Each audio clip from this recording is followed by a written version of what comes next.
I've been doing a lot of research over the last few weeks because I'm disappointed with the data that I've been hearing on the news, the lack of respect for citing the source of that data, and the data I've been hearing from our politicians. So I wanted to talk to you a little bit about accurate crime data, comparing that crime data to other countries, and why I think the data is different. So let's go over to FBI.gov and look at the Uniform Crime Reports.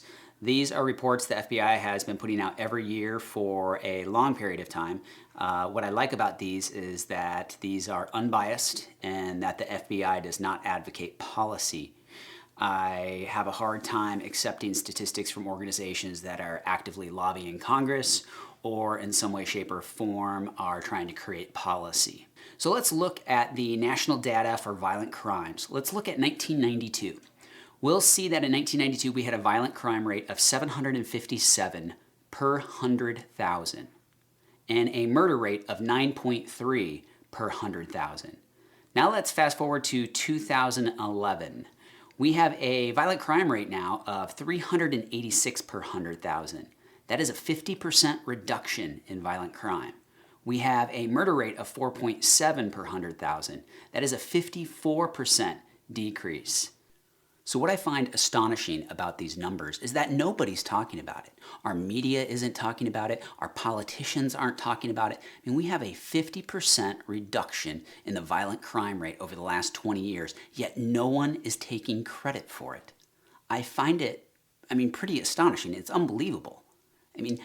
Does it not play into their fear agenda? That, you're going to walk outside your front door and you're going to get shot?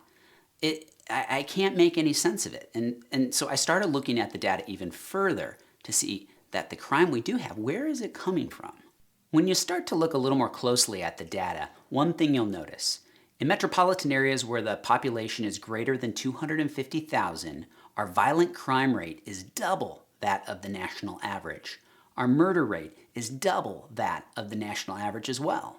When looking at the data, you can pinpoint where the crime is coming from. You can dissect that data even further and look on a neighborhood level and see where the true trouble spots are. So I want to know, who's working on improving that? I notice that whenever you try to bring something like that up, it's always a redirect. They want to compare America to another country.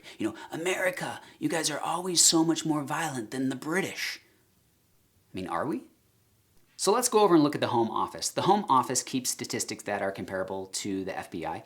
We're going to be looking at just England and Wales. Northern Ireland and Scotland keep their own crime stats, and those stats are slightly higher. So the England and Wales stats we're looking at will be just a little bit lower. And just to let you know, England and Wales has a population of 56 million. Northern Ireland and Scotland would be about an additional 10 million. So we're just looking at the population of England and Wales. Let's look at 2011. 2011, England and Wales had 762,000 violent crime offenses.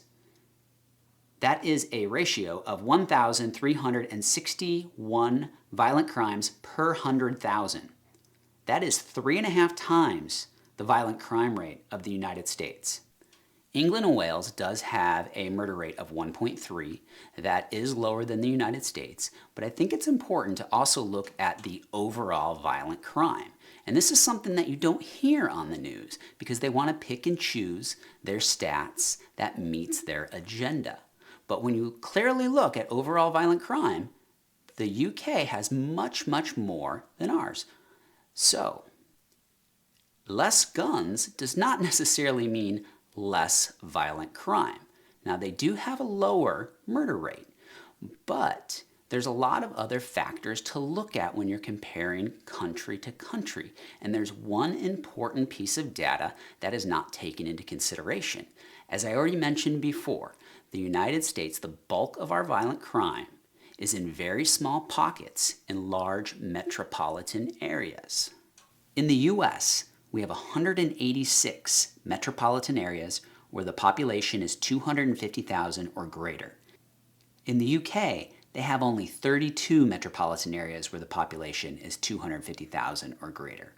There's a lot of different data to take into consideration when comparing country to country, and honestly, we've just scratched the surface. But one thing I'll tell you is our media and our politicians have not been clear with this. They make it seem so much easier than it is. And there are a few things that we do know. Over the past 20 years, our violent crime rate in the U.S. has dropped by 50%. We know where the crime is coming from, metropolitan areas with population of over 250,000. We know that the UK has a higher violent crime rate than us. And we also know that we have 6 times more large metropolitan areas than they do. All of those factors have to be considered. I feel like our media isn't being honest about this. They're using the public airwaves to spread their agenda and wrong information, Piers Morgan, as well as our politicians that are already introducing legislation before they even understand what the problem is, Dianne Feinstein. Did you know in 2011, out of the homicides that were caused by firearms, only 3.5% were caused by rifles, and the AR-15 is a subset of the rifle group. Way to pinpoint the problems. I'm going to tell you what, if they want to solve violent crime, they need to put on their boots and go to those neighborhoods and figure out how to improve the poverty level, how to create jobs, and how to improve the education system. That is how you're going to reduce the violent crime in those neighborhoods.